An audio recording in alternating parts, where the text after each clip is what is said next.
All right, it's the last pack. Save Jango Fett for last because he's Aquaman's dad.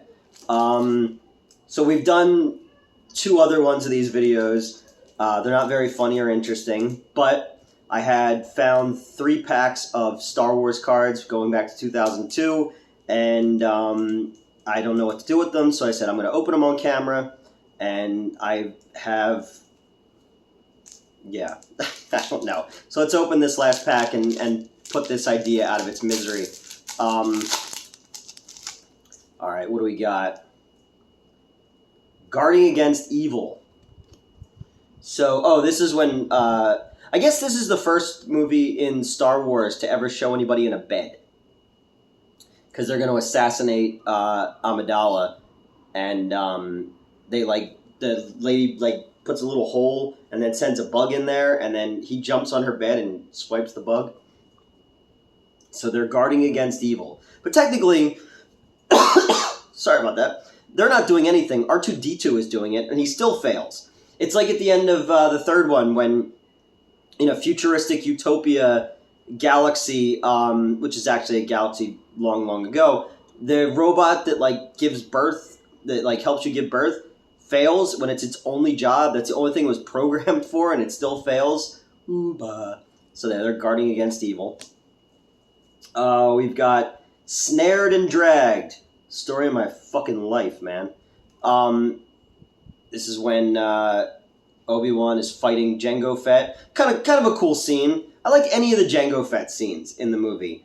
But just like Red Letter Media talked about, again, you can't make any Star Wars references or jokes that hasn't already been done by fucking somebody else on the internet, where there's constantly lightsaber getting lost scenes, where it's just always the lightsaber going away or whatever, turning on in every fucking scene. So that's him being snared when they're fighting on Geonosis.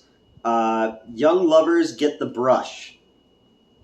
Although they go through more outlandish perils than they ever dreamed of, young heroes Padme and Anakin were merged with beauty and dignity intact. Portman can't resist over the loyal treatment of her hands. Oh, okay, so this is like a behind-the-scenes one. It's kind of cool.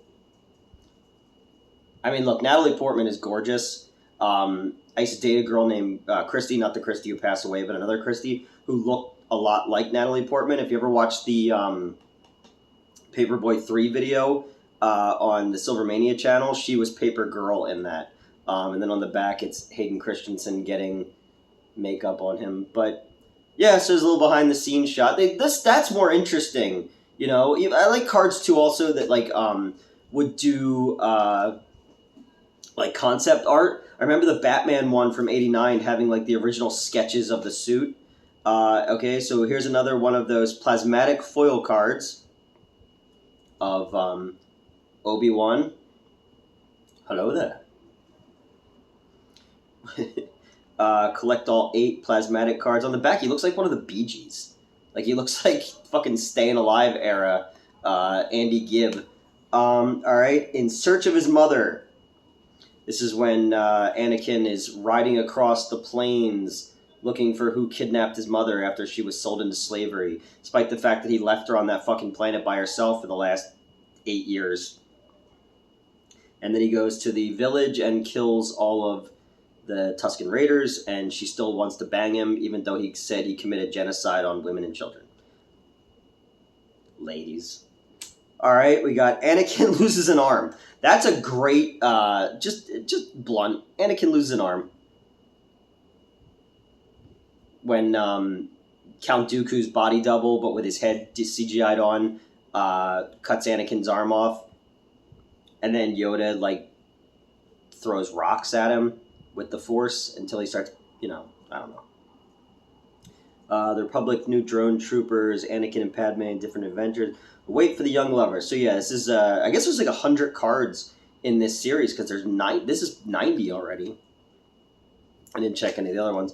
And then a little something for the fellas. Padme in her ripped midriff. It's out of focus. Whatever. Yeah, they made her sexy at the end, where she just so happens to have a rip across her midriff to show off her abs. I liked her. Like, she wasn't bad. Again, nobody was bad. You know, they're working with what they were given. Again, the fucking Red Letter Media. But you know, there are other ways you could have told this story. But in the Disney series, they found a way to take some of the elements of the prequels and kind of recontextualize them into something a little bit more meaty, a little bit more, you know, of what a 41-year-old white guy who, you know, thinks everything needs to be made the way that it was when I was a kid and just for me, you know, would like those kind of things. But yeah, so this is Natalie Portman in her bare midriff, and this is when does she fall out of like the trooper thing and into the sand, and they come back and find her. I haven't seen this movie in so long, so that was an experiment we did of opening a shit ton of Star Wars cards. Again, tell me what your favorite movie cards were, or your favorite prequel, or tell me this was a bad idea and we should never do it again. Like, I'm down for any of it. I'm just trying to create random content. And then I'll wait a little bit and we'll do this one, the Ben Affleck Daredevil cards. So, yeah, now I'm just left with a pile of crap. It's a perfect visual metaphor for my life and this channel.